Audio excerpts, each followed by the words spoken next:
La palabra una espada, porque la palabra de Dios es viva y eficaz, y más cortante que toda espada de dos filos, y penetra hasta partir el alma y el espíritu, las coyunturas y los tuétanos, y discierne los pensamientos y las intenciones del corazón. Hebreos 4:12. Cuando leen a los diversos comentaristas y expositores que hablan sobre este versículo, las personas que son aficionadas a un laberinto de exposición bíblica se encuentran con un enrevesamiento extremadamente desconcertante. Este es el dilema. Por la palabra de Dios se debe entender aquí el Verbo encarnado, el Logos divino que en el principio era con Dios, o más bien, el pasaje se relaciona con este libro inspirado y con su médula que es el Evangelio, según es proclamado en el poder del Espíritu Santo en la predicación de la verdad. Ustedes encontrarán que el Dr. John Owen, seguido por un gran número de eminentes siervos de Dios, defiende la primera teoría, que el pasaje se refiere, sin duda, al Hijo de Dios. Yo confieso que me parece que defienden su tesis con argumentos que no me gustaría rebatir. Podría decirse mucho más acerca de este aspecto del debate de lo que puedo comentarles aquí. Del otro lado, encontramos a Juan Calvino, igualmente acompañado de un gran escuadrón de teólogos, todos declarando que este versículo se refiere al libro, a la revelación de Dios en el libro. Su interpretación del pasaje no debe ser desechada, y me siento convencido que proporcionan tan buenas razones para su interpretación, como también lo hacen los que llegan a la primera conclusión. Donde tales doctores difieren, yo no tengo la intención de presentar ninguna interpretación propia que pueda competir con las de ellos, aunque me podría aventurar a proponer una interpretación que las incluya a todas, sin entrar en conflicto con ninguna. Sería una feliz circunstancia si pudiéramos ver la manera de ponernos de acuerdo con todos aquellos que no se pusieron de acuerdo. Pero yo he sido grandemente instruido por el simple hecho de que es difícil saber si en este pasaje el Espíritu Santo está hablando del Cristo de Dios o del libro de Dios. Esto nos enseña una gran verdad que de otra manera no habríamos captado tan claramente. Lo mismo que puede decirse del Señor Jesús, puede decirse también del volumen inspirado. Cuán cercanamente están relacionados, cuán íntimamente están unidos el Verbo hecho carne y la palabra proclamada por hombres inspirados. Este pasaje podría interpretarse más exactamente como relacionado tanto con el Verbo encarnado de Dios como con la palabra inspirada de Dios. Entrelacen ambos elementos en un pensamiento, pues Dios los juntó, y entonces verán luces renovadas y nuevos significados en el texto.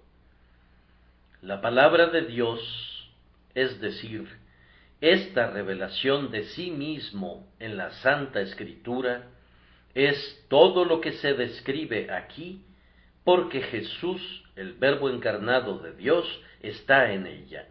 Él se encarna, por decirlo así, como la verdad divina en esta revelación visible y manifiesta, y así se vuelve viva y eficaz, penetrante y capaz de discernir. Así como el Cristo revela a Dios, así este libro revela a Cristo y por tanto participa, al igual que la palabra de Dios, de todos los atributos de la palabra encarnada. Y podemos decir las mismas cosas tanto de la palabra escrita como del Verbo encarnado. De hecho, están tan vinculados que sería imposible dividirlos. Me gusta pensar en esto porque hay algunas personas, hoy en día, que niegan cada doctrina de la revelación y, sin embargo, en verdad, alaban a Cristo. Hablan del Maestro de la manera más lisonjera, pero luego rechazan su enseñanza, excepto en aquello que coincida con la filosofía del momento. Hablan mucho acerca de Jesús, mientras que desechan al Jesús real, es decir, su evangelio y su palabra inspirada. Yo creo que los describo correctamente cuando digo que, como Judas, ellos traicionan al Hijo del Hombre con un beso. Llegan hasta alabar los nombres de las doctrinas, aunque los usan en un sentido diferente para poder engañar. Hablan de lealtad a Cristo y de reverencia al Sermón del Monte, pero usan vanas palabras. Tengo la responsabilidad de sembrar la sospecha. En efecto, la siembro y deseo sembrarla. Demasiadas personas cristianas se contentan con oír cualquier cosa siempre que sea expresada por un hombre habilidoso y de una manera seductora. Quiero que prueben los espíritus si son de Dios, porque muchos falsos profetas han salido por el mundo. Lo que Dios juntó, estos pensadores modernos separan intencionalmente y apartan al revelador de su propia revelación. Yo creo que el Salvador considera el homenaje de estos hombres más insultante que su escarnio. Hace muy bien, pues se inclinan delante de él y dicen: «Salve, Maestro», mientras su pie está sobre la sangre de su pacto, y sus almas aborrecen la doctrina de su sacrificio sustitutivo.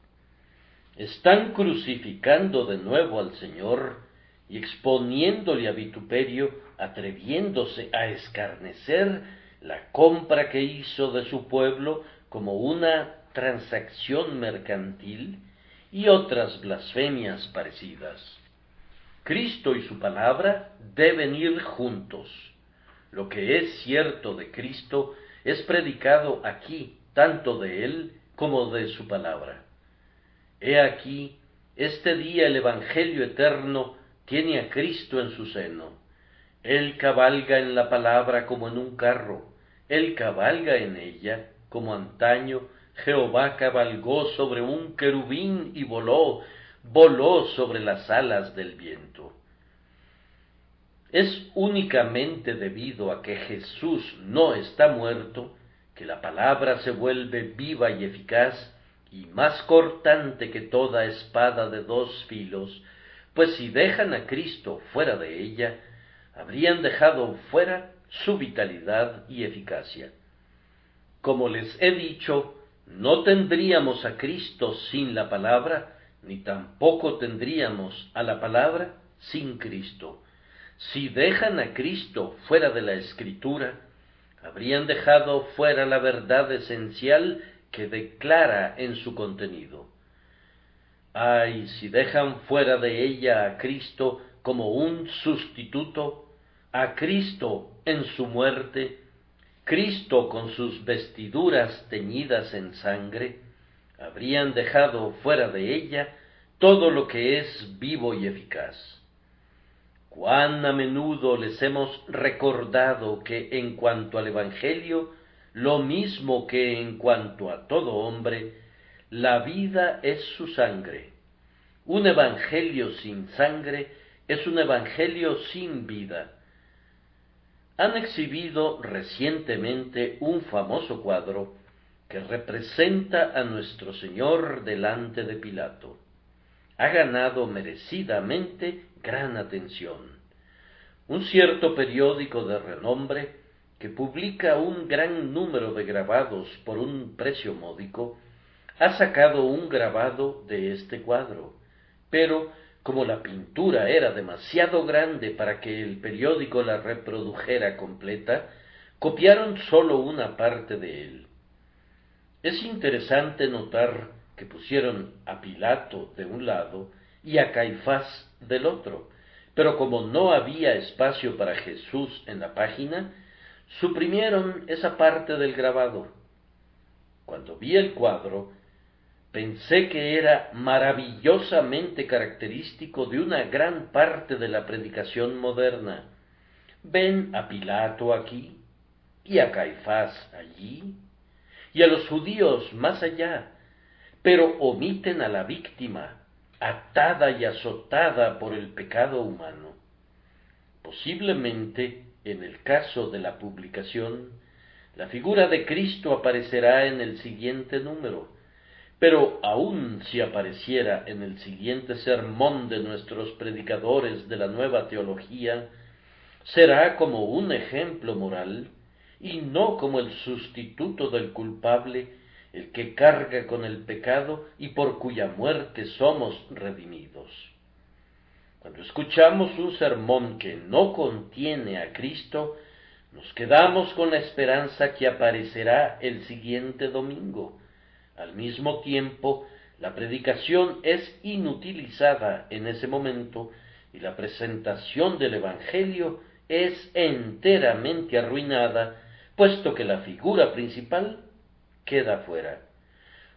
Es algo muy triste tener que asistir a cualquier casa de oración y escuchar la predicación, y luego vernos en la necesidad de clamar: se han llevado a mi Señor y no sé dónde le han puesto. Pueden estar seguros de que le han puesto en una tumba, pueden estar muy ciertos de ello, le han suprimido como algo muerto, y para ellos es como si estuviese muerto. Verdadero creyente, puedes consolar tu corazón con este pensamiento, que Él resucitará otra vez. Él no puede ser retenido por las ataduras de la muerte en ningún sentido, y aunque su propia iglesia lo entierre y ponga la gigantesca tapa del más enorme sarcófago de herejía sobre él, el Redentor resucitará de nuevo, y su verdad con él y su palabra vivirán y reinarán juntos por siempre y para siempre. Hermanos, ustedes entenderán que voy a afirmar que la palabra de Dios es, como el Señor Jesús, la revelación de Dios. Este inspirado volumen es el Evangelio por el cual han recibido vida, a menos que lo oyeran en vano. El Evangelio que contiene a Jesús obrando por él, es vivo y eficaz, y más cortante que toda espada de dos filos, y penetra hasta partir el alma y el espíritu, las coyunturas y los tuétanos, y discierne los pensamientos y las intenciones del corazón. Voy a hablar con ustedes en un estilo muy sencillo. Primero, en lo relativo a las cualidades de la palabra de Dios, y, en segundo lugar, en lo relativo a ciertas lecciones prácticas que estas cualidades nos sugieren. Primero, permítanme hablarles de las cualidades de la palabra de Dios. Es viva y eficaz, y más cortante que toda espada de dos filos. Se dice que la palabra de Dios es viva. La palabra de Dios vive. Este es un libro que vive. Este es un misterio que sólo los hombres vivos, revividos por el Espíritu de Dios, comprenden plenamente. Tomen cualquier otro libro excepto la Biblia, y podrá haber alguna medida de eficacia en él, pero no hay esa vitalidad indescriptible que respira, que habla, que argumenta y conquista, que está presente en este sagrado volumen. Contamos en el mercado de libros con muchas excelentes selecciones de pasajes selectos de grandes autores, y en unos cuantos casos, las personas que han hecho la selección se han esforzado por colocar bajo sus citas de las Escrituras el nombre de David o de Jesús, pero esto es peor que inútil. Hay un estilo de majestad en la palabra de Dios, y con esta majestad una vivacidad que no puede encontrarse en ninguna otra parte. Ningún otro escrito contiene una vida celestial que obre milagros e incluso imparta vida a su lector. Es una simiente viva e incorruptible. Conmueve, se agita, vive, tiene comunión con hombres que viven como una palabra que vive. Salomón afirmó de ella: te guiará cuando andes, cuando duermas te guardará, hablará contigo cuando despiertes. ¿Acaso no has sabido nunca lo que eso significa? Bien, el libro ha luchado conmigo, el libro me ha azotado, el libro me ha consolado, el libro me ha sonreído, el libro me ha fruncido el ceño, el libro me ha tomado de la mano, el libro ha calentado mi corazón. El libro llora conmigo y canta conmigo, me susurra y me predica, traza mi camino y afirma mis salidas, fue para mí el mejor compañero del joven y todavía es mi capellán nocturno y matutino. Es un libro vivo, vivo por todos lados, desde su primer capítulo hasta su última palabra. Está lleno de una vitalidad mística y extraña que lo lleva a tener preeminencia sobre todos los demás escritos para cada hijo de Dios. Vean, hermanos míos, nuestras palabras, nuestros libros, nuestras palabras habladas o nuestras palabras impresas, pronto se extinguen. ¿Cuántos libros hay que nadie leerá jamás porque se hicieron anticuados? Hay muchos libros que yo pude leer con provecho cuando era joven, pero ahora no me enseñarían nada. Hay también ciertas obras religiosas que podía leer con placer durante los primeros 10 años de mi vida espiritual, pero no pensaría en leerlas ahora de la misma manera que no pensaría en lo más mínimo leer el silabario de mi niñez. La experiencia cristiana nos conduce a dejar atrás las obras que fueron los libros de texto de nuestra juventud. Podemos sobrepasar a los maestros y a los pastores, pero no a los apóstoles ni a los profetas. Ese sistema humano que una vez fue vigoroso e influyente, puede envejecer y perder toda vitalidad a la larga, pero la palabra de Dios es siempre fresca y nueva y llena de eficacia. Ninguna arruga surca su frente, no hay temblor en su pie. Aquí, en el Antiguo y en el Nuevo Testamento, tenemos a la vez el más antiguo y el más nuevo de los libros. Homero y Hesíodo son infantes comparados con las partes más antiguas de este venerable volumen, y sin embargo, el Evangelio que contiene es tan verdaderamente nuevo como el periódico de esta mañana. Repito que nuestras palabras van y vienen, como los árboles del bosque multiplican sus hojas, sólo para botarlas como cosas marchitas. Así los pensamientos y las teorías de los hombres son sólo para la estación, y luego se secan, y se pudren hasta convertirse en nada. La hierba se seca, y la flor se cae, mas la palabra del Señor permanece para siempre. Su vitalidad es tal que puede impartirla a sus lectores. De aquí que a menudo encontrarán que cuando conversan con la revelación, si ustedes mismos están muertos cuando comienzan a leerla, no importa, pues serán revividos conforme la escudriñen. No necesitan llevar vida a la Escritura, ustedes obtendrán vida de la Escritura. A menudo un solo versículo nos ha hecho ponernos en movimiento, como cuando Lázaro salió fuera al llamado del Señor Jesús.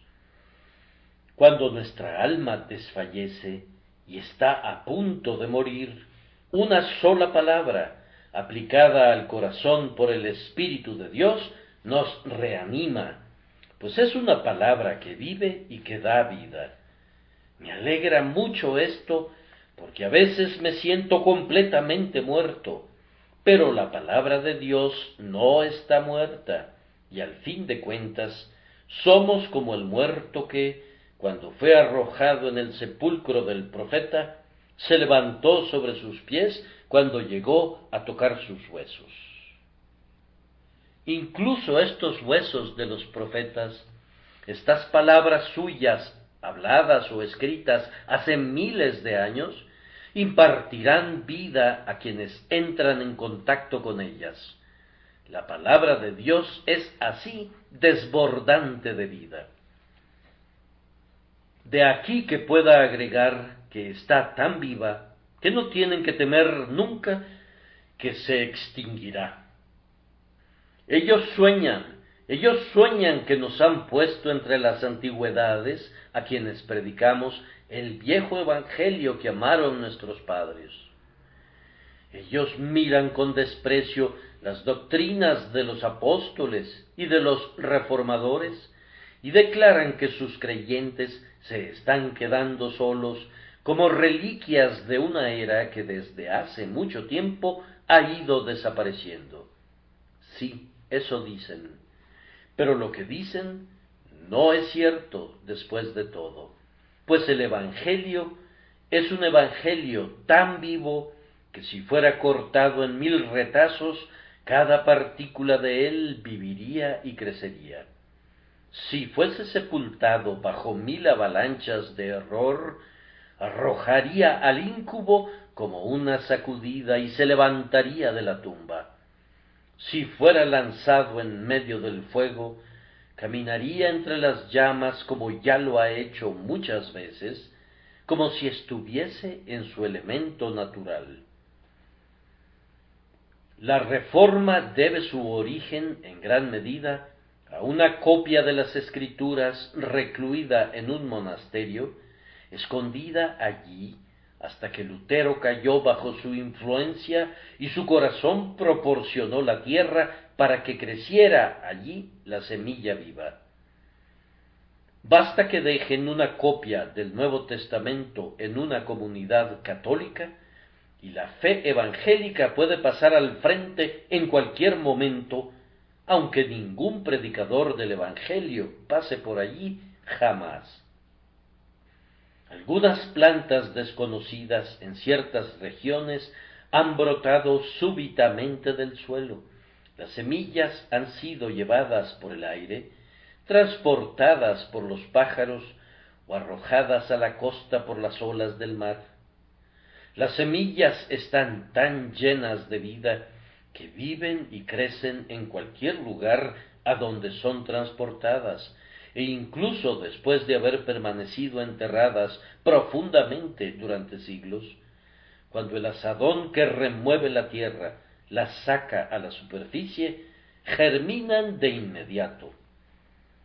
Lo mismo sucede con la palabra de Dios. Vive y permanece para siempre, y en cada terreno y bajo toda circunstancia está preparada a demostrar su propia vida por la energía con la que crece y produce fruto para la gloria de Dios. Cuán vanos, así como malvados, son todos los intentos de matar el Evangelio. Quienes procuran cometer el crimen de cualquier forma estarán obligados a comenzar por siempre, sin que se aproximen jamás a su fin. Se verán defraudados en todos los casos, ya sea que lo quieran asesinar por medio de la persecución, o ahogarlo en la mundanalidad, o aplastarlo con el error, o dejarlo morir de hambre por el descuido, o envenenarlo con la tergiversación, o ahogarlo con la infidelidad. Mientras Dios viva, su palabra vivirá. Alabemos a Dios por ello. Tenemos un evangelio inmortal, indestructible, que vivirá y resplandecerá cuando la lámpara del sol haya consumido su escasa provisión de aceite. Nuestro texto dice que la palabra es eficaz. La Santa Escritura está llena de poder y energía. ¡Oh, la majestad de la palabra de Dios! Algunos nos acusan de bibliolatría. Es un crimen de su propia invención, del cual pocos son culpables. Si hubiera tal cosa como pecados veniales, ciertamente una indebida reverencia a la Santa Escritura sería uno de ellos. Para mí la Biblia no es Dios, pero es la voz de Dios, y no la oigo sin temor. Qué honor tener el llamado de estudiar, predicar y publicar esta sagrada palabra. No puedo evitar el sentimiento de que el hombre que predica la palabra de Dios está no sobre una simple plataforma, sino en un trono. Puedes estudiar tu sermón, hermano mío, y puedes ser un gran orador, y ser capaz de predicarlo con fuerza y con una fluidez maravillosa. Pero el único poder que es eficaz para el más elevado propósito de la predicación es el poder que no radica en tu palabra, ni en mi palabra, sino en la palabra de Dios. ¿Acaso no han notado que cuando las personas son convertidas, casi siempre atribuyen su conversión a algún texto que fue citado en el sermón? Es la palabra de Dios y no nuestro comentario sobre la palabra de Dios la que salva a las almas. La palabra de Dios es eficaz para todos los propósitos sagrados. Cuán eficaz es para convencer a los hombres de pecado. Hemos visto a los que se jactan de su propia justicia dar un giro completo por la verdad revelada de Dios. Ninguna otra cosa habría podido hacerles entender esa verdad tan desagradable y forzado a verse a sí mismos como en un claro espejo, excepto la palabra escudriñadora de Dios. ¡Cuán poderosa es para la conversión! Aborda a un hombre y sin pedirle ningún permiso, sólo pone su mano en el timón y le hace dar una vuelta en dirección opuesta a la dirección a la que se dirigía, y el hombre jubilosamente se somete a la fuerza irresistible que guía su entendimiento y gobierna su voluntad. La palabra de Dios hace morir al pecado, y por ella la gracia nace en el corazón. Es luz que trae vida con ella. Cuán activa y energética es, cuando el alma es convicta de pecado, para producir en ella la libertad evangélica. Hemos visto a los hombres encerrados, por decirlo así, en el propio calabozo del diablo, y hemos tratado de liberarlos. Hemos sacudido las barras de hierro, pero no pudimos arrancarlas para poder liberar a los cautivos. Pero la palabra de Dios es grande para romper cerrojos y barras. No sólo derriba los baluartes de la duda, sino que le corta la cabeza al gigante desesperación. Ninguna celda ni sótano del castillo de la duda puede retener en servidumbre a un alma cuando la palabra de Dios, que es la llave maestra, es puesta a su debido uso y utilizada para correr los cerrojos del desaliento. Es viva y energética para el aliento y la liberación. Oh, amados, qué poder tan maravilloso tiene el Evangelio para brindarnos consuelo. Nos llevó a Cristo al principio y todavía nos conduce a mirar a Cristo hasta que crezcamos a semejanza de Él. Los hijos de Dios no son santificados por métodos legales, sino por métodos de gracia. La palabra de Dios, el Evangelio de Cristo, es sumamente eficaz en promover la santificación y en traer esa consagración de todo corazón que es tanto nuestro deber como nuestro privilegio. Que el Señor haga que su palabra demuestre su poder en nosotros, haciéndonos aptos en toda buena obra para que hagamos su voluntad. A través del lavamiento del agua por la palabra, esto es, por el lavamiento de la palabra, que seamos purificados cada día y podamos caminar con ropas emblanquecidas delante del Señor, para que en todo adornemos la doctrina de Dios, nuestro Salvador. La palabra de Dios, entonces, es viva y eficaz en nuestra propia experiencia personal, y comprobaremos que es así si la usamos, esforzándonos porque bendiga a nuestros semejantes. Queridos hermanos, si buscan hacer el bien en este triste mundo, y necesitan un arma poderosa con la que puedan trabajar, adhiéranse tenazmente al Evangelio, el Evangelio vivo, el viejo Evangelio. Hay un poder suficiente en él para enfrentar el pecado y la muerte de la naturaleza humana. Todos los pensamientos de los hombres, aunque se usen con la mayor sinceridad posible, serán como hacerle cosquillas a Leviatán con una pajita. Nada podrá atravesar las escamas de este monstruo sino la palabra de Dios. Esta es un arma hecha con material más duro que el acero y traspasará cotas de malla. Nada puede resistirle, pues la palabra del Rey es con potestad. En el Evangelio, cuando es predicado con el Espíritu Santo enviado desde el cielo, hay la misma omnipotencia que hubo en la palabra de Dios cuando, en el principio, habló a las prístinas tinieblas diciendo, sea la luz, y fue la luz.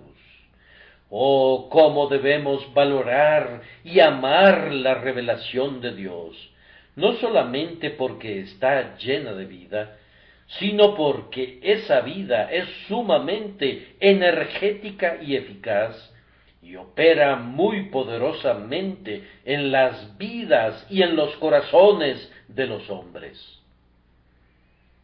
A continuación, el apóstol nos dice que esta palabra es cortante. Yo supongo que el apóstol quiere decir, mediante la descripción de 2 filos, que toda ella es filosa. Una espada con 2 filos no tiene ningún lado romo, corta tanto de este lado como del otro.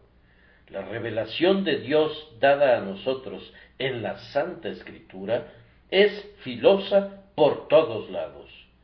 Está viva en cada una de sus partes, afilada para cortar la conciencia y partir el corazón. Pueden estar seguros de ello No hay un versículo superfluo en la Biblia, no hay ningún capítulo que sea inútil.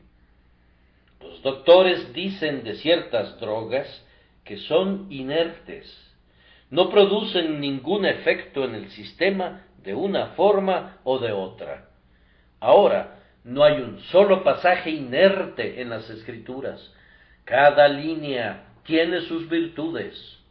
¿No han oído nunca de uno que escuchó leer, como lección de la escuela dominical, ese largo capítulo de nombres en el que está escrito que cada patriarca vivió tantas centenas de años y murió? Así termina el comentario de la larga vida de Matusalén con y murió. La repetición de las palabras y murió despertó al distraído oyente a un sentido de su mortalidad y le condujo a venir al Salvador.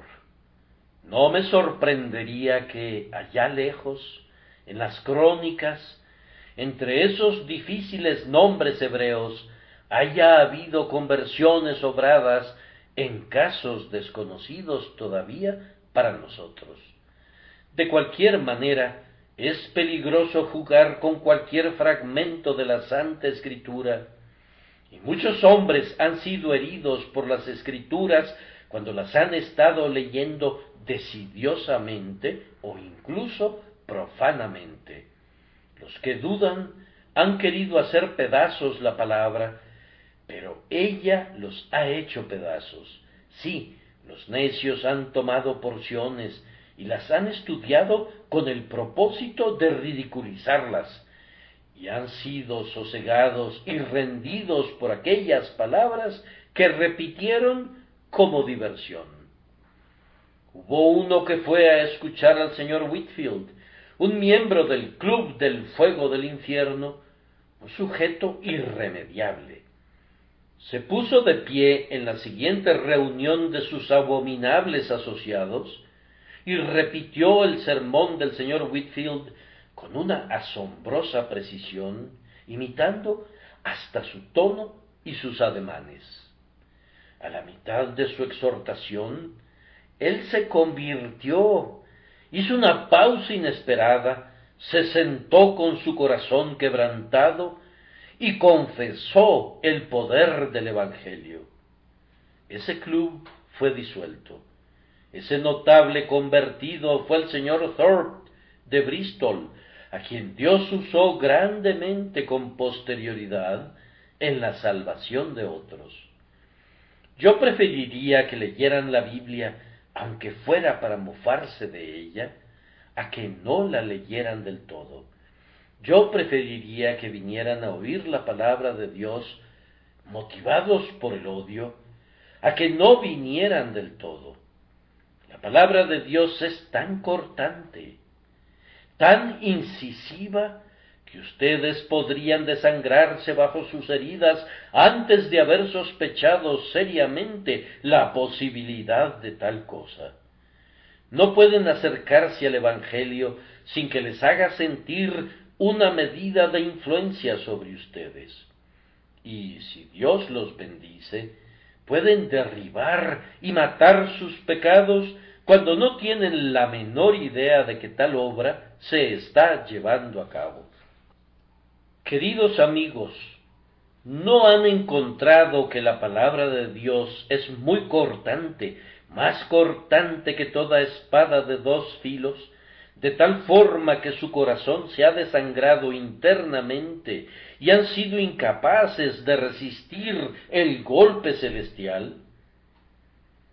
Yo confío que tanto ustedes como yo podamos seguir conociendo más y más acerca de su filo hasta que nos haya matado por completo en lo concerniente a la vida de pecado. Oh, ser sacrificado para Dios y que su palabra fuera el cuchillo del sacrificio. Oh, que su palabra fuera puesta en la garganta de cada tendencia pecaminosa, de cada hábito pecaminoso y de cada pensamiento pecaminoso. No hay un matador del pecado como la palabra de Dios. A cualquier parte donde llega, llega como una espada e inflige muerte sobre el mal. Algunas veces, cuando hemos estado orando para sentir el poder de la palabra, difícilmente sabemos lo que estamos pidiendo. Vi a un venerable hermano el otro día que me dijo: yo recuerdo haber hablado con usted cuando tenía 19 o 20 años de edad y nunca olvidé lo que me dijo. Yo había estado orando con usted en la reunión de oración para que Dios nos diera el Espíritu Santo con plenitud, y usted me dijo después: mi querido hermano, ¿tiene una idea de lo que le ha pedido a Dios? Yo respondí: sí. Pero usted me dijo muy solemnemente: el Espíritu Santo es espíritu de juicio y espíritu abrasador, y pocos están preparados para el conflicto interno que está implicado en estas dos palabras. Mi viejo y buen amigo me dijo que en aquel momento no entendió lo que quise decir, pero me consideró un joven singular. Ah, dijo, ahora lo veo, pero es sólo por una experiencia dolorosa que he llegado a la plena comprensión de ello. Sí, cuando Cristo viene, no viene a traer la paz a la tierra, sino una espada, y esa espada comienza en casa, en nuestras propias almas, matando, cortando, macheteando, destrozando. Bienaventurado es aquel hombre que conoce la palabra de Dios por causa de su suma agudeza, pues no mata nada excepto lo que debe ser matado. Revive y da nueva vida a todo lo que es de Dios, pero corta en pedazos la vieja vida depravada que debe morir, como Samuel destruyó a Agag delante del Señor. Porque la palabra de Dios es viva y eficaz, y más cortante que toda espada de dos filos. Pero a continuación, quiero que se fijen que tiene una cualidad adicional: es penetrante. A la vez que tiene un filo como una espada, tiene una punta como un estoque y penetra hasta partir el alma y el espíritu. La dificultad con los corazones de algunos hombres es alcanzarlos. De hecho, no se puede penetrar espiritualmente el corazón de ningún hombre natural, excepto mediante este instrumento penetrante, la palabra de Dios. Pero el estoque de la revelación atravesará cualquier cosa. Aun cuando se engrosó el corazón de ellos como sebo, como dice el salmista, a pesar de ello, esta palabra los traspasará. La verdad sagrada pasará en medio de la médula del hombre y lo encontrará de una manera en la que ni él mismo puede encontrarse. Lo mismo que sucede con nuestros propios corazones, así sucede con los corazones de otros hombres. Queridos amigos, el Evangelio puede encontrar su camino en cualquier parte. Los hombres se podrán proteger con el prejuicio, pero este estoque descubre las junturas de sus armaduras. Pueden decidir no creer y sentirse satisfechos con su justicia propia, pero esta arma penetrante encontrará su camino. Las flechas de la palabra de Dios son agudas en los corazones de los enemigos del rey, y por ellas el pueblo cae a sus pies. No tengamos temor de confiar en esta arma cuando seamos llamados a enfrentar a los adversarios del Señor Jesús. Podemos sujetarlos y traspasarlos y terminarlos con esto. Y además se nos dice que la palabra de Dios discrimina. penetra hasta partir el alma y el espíritu. Ninguna otra cosa podría hacer eso, pues la división es difícil. De muy diversas maneras, los escritores han tratado de describir la diferencia entre alma y espíritu, pero yo me pregunto si han podido hacerlo. Sin duda es una admirable definición decir: el alma es la vida del hombre natural y el espíritu la vida del hombre regenerado o espiritual. Pero una cosa es definir y otra, muy diferente, dividir. No intentaremos resolver este problema metafísico. La palabra de Dios entra y le muestra al hombre la diferencia entre lo que pertenece al alma y lo que pertenece al espíritu, lo que es del hombre y lo que es de Dios, lo que es de la gracia y lo que es de la naturaleza. La palabra de Dios es sorprendentemente decisiva acerca de esto.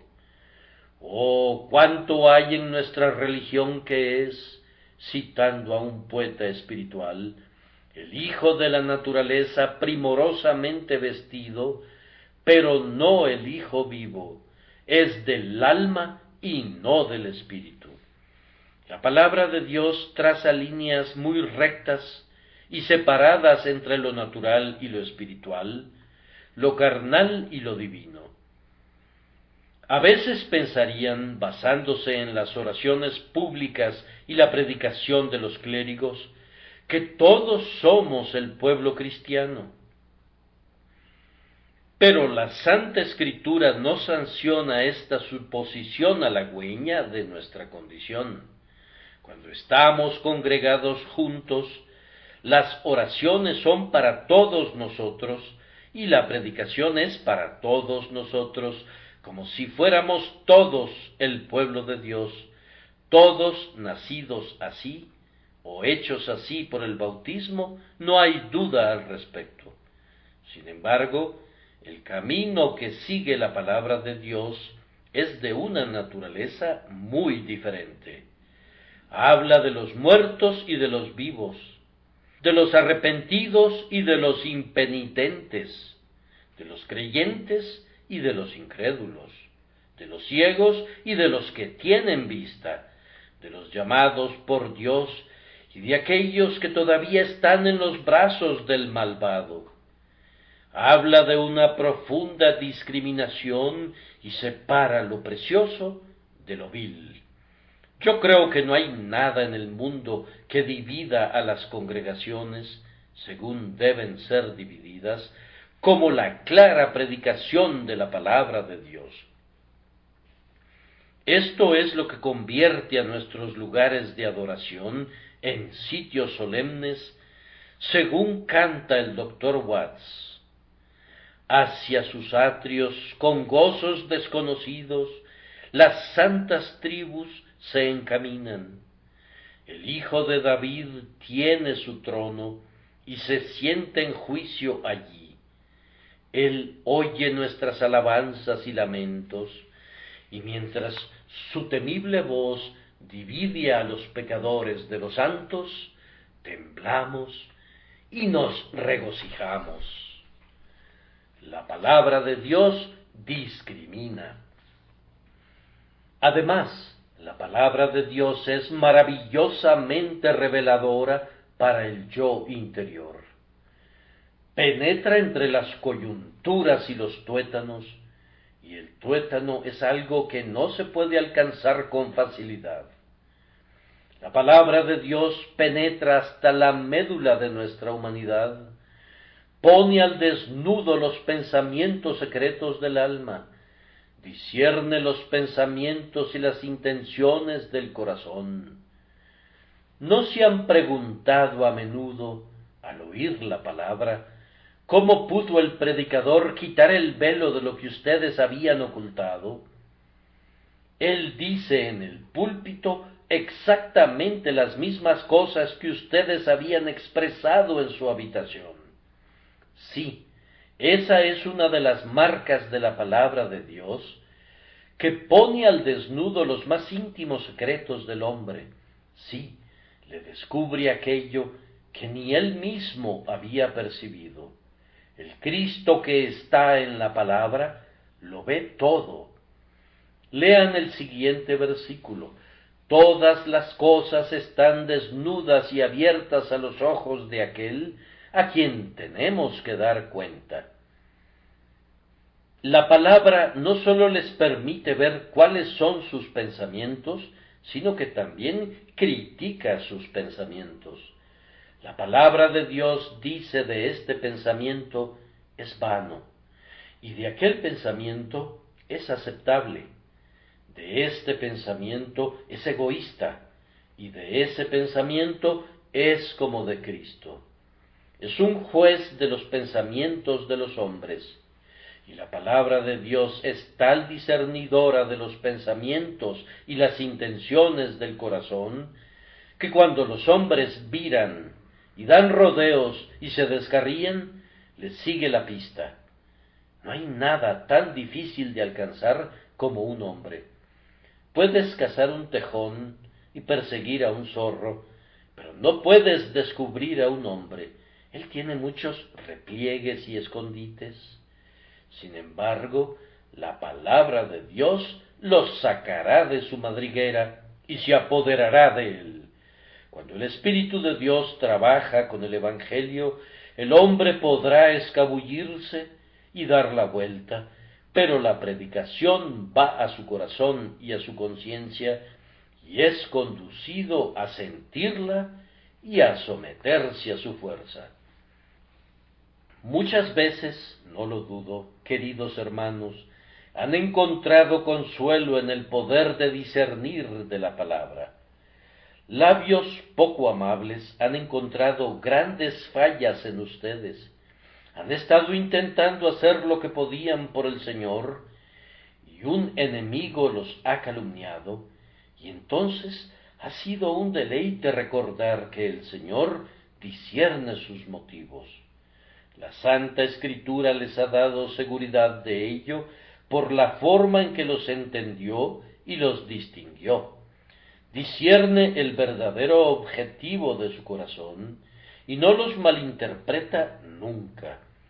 Y esto los ha inspirado con la firme resolución de ser siervos fieles de un Señor tan justo. Ninguna calumnia sobrevivirá el trono del juicio de Cristo. No vamos a ser juzgados por las opiniones de los hombres, sino por la palabra imparcial del Señor, y, por tanto, estamos tranquilos. He estado hablando durante todo este tiempo sobre la primera parte del sermón. Me quedan un par de minutos simplemente para mostrar una o dos lecciones que debemos aprender de las cualidades de la palabra de Dios que he descrito. La primera es esta: hermanos y hermanas, reverenciemos grandemente la palabra de Dios. Si es todo esto, leámosla, estudiémosla, valorémosla y hagámosla nuestro brazo derecho.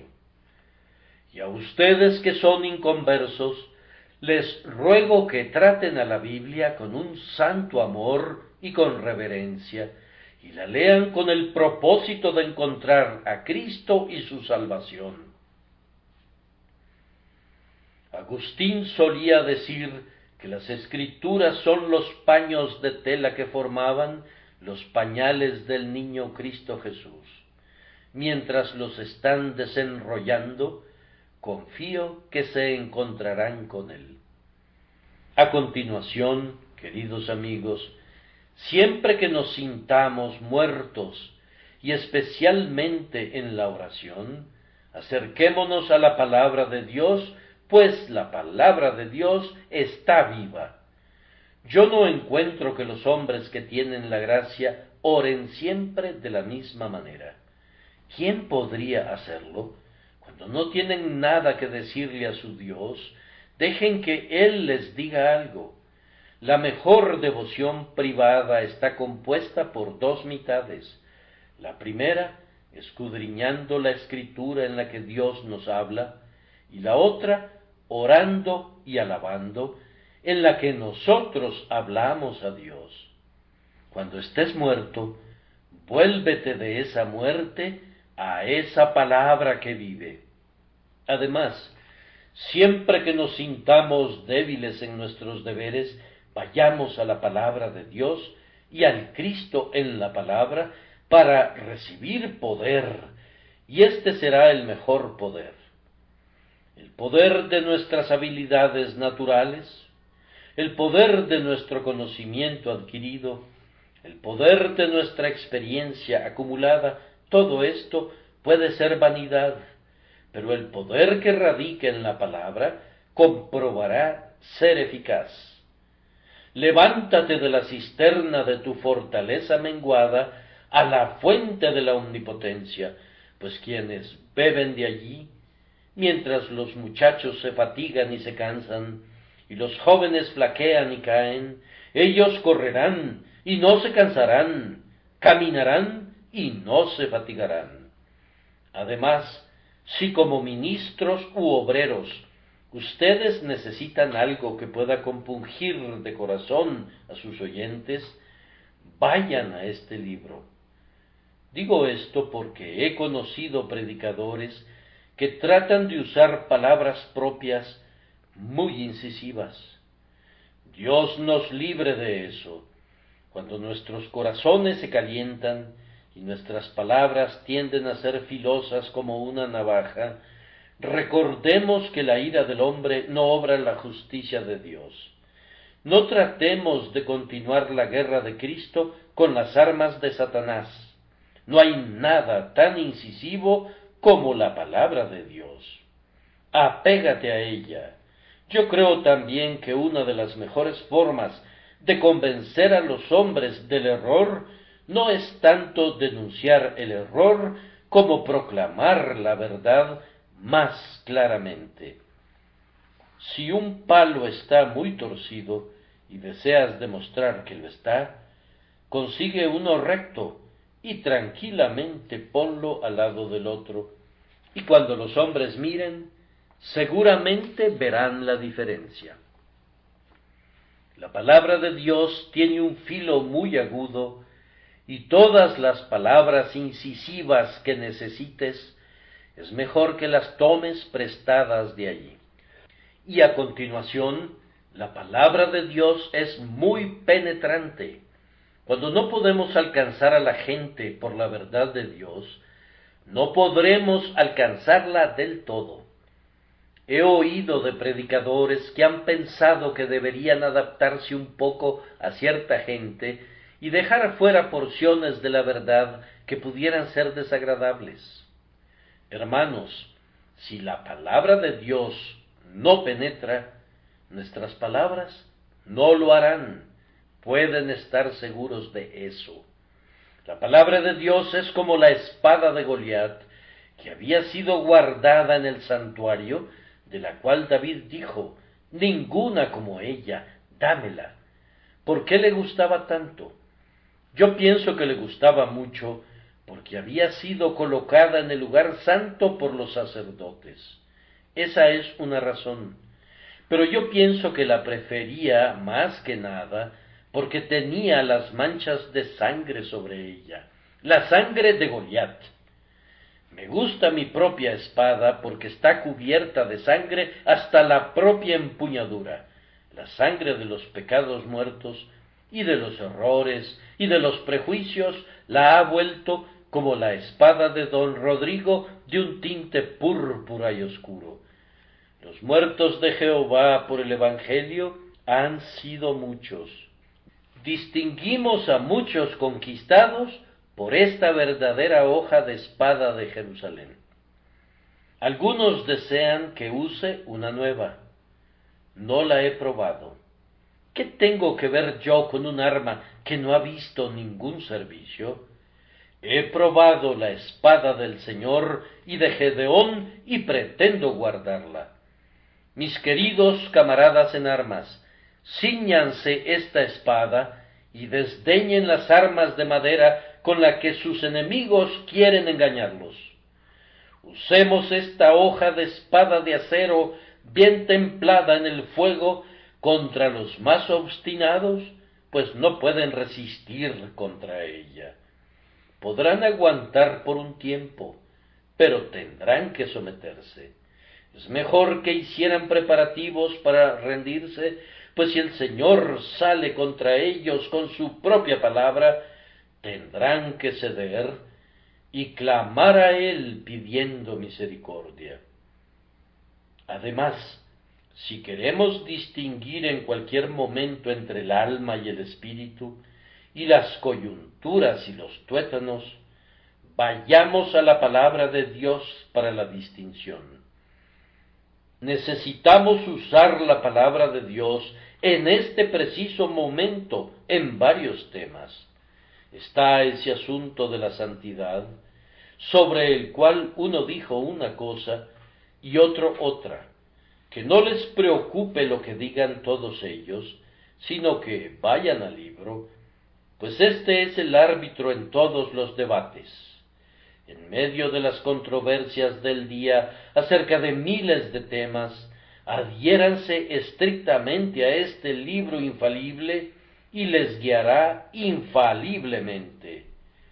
Y por último, puesto que este libro tiene el propósito de ser un discernidor o un crítico de los pensamientos e intenciones del corazón, que el libro nos critique.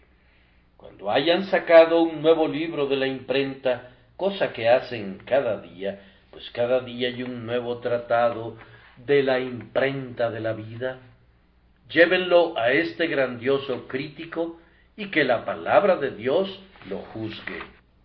Si la palabra de Dios los aprueba, están aprobados.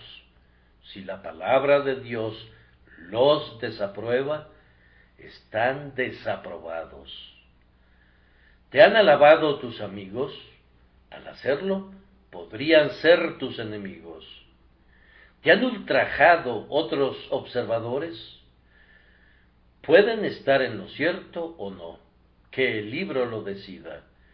El hombre de un libro, si ese libro es la Biblia, es un hombre, pues es un hombre de Dios. Aférrense a la palabra viva y que el evangelio de sus padres, el evangelio de los mártires, el evangelio de los reformadores, el evangelio de la multitud lavada con sangre delante del trono de Dios, el evangelio de nuestro Señor Jesucristo, sea su evangelio y ninguna otra cosa, sino eso los salvará y los hará instrumentos para salvar a otros, para alabanza de Dios.